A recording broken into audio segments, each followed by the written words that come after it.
There's a beautiful story from the history of Al-Andalus, where the Khalifa at the time, he wanted to find someone to marry his daughter.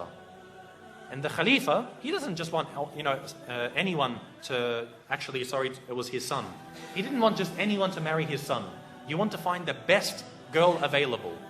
So he made a proclamation in the city of Cordoba.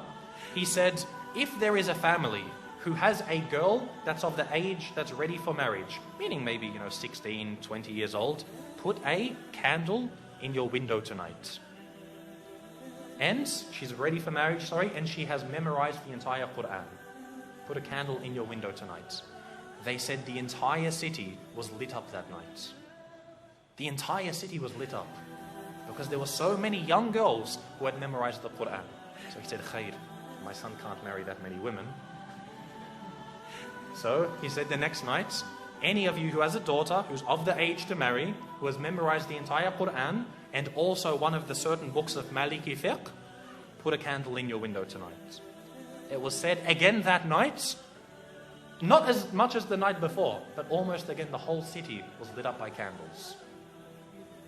I would dare to say that if we were to ask about our entire ummah today, to have one girl who's of the age to get married, who has memorized the entire Quran and one of the books of Maliki fiqh, khalas, any book of fiqh, we would not have a single candle in our windows tonight.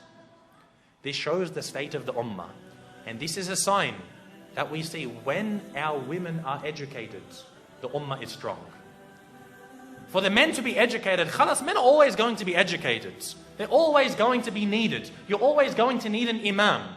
But the true test for the ummah is when the women are educated. You see today, most of our women, some parts of the world, the women can't even go into the masjids. They won't even have a space for them in the masjids, let alone educating them. You find, khalas, she knows how to cook and clean, perfect, mashallah, this is all we need. No, they must be educated.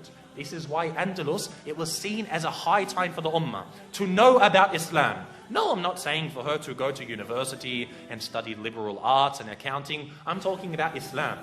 To come to the Islamic centers and to know her religion. We must have this because she is the one who is going to raise a nation.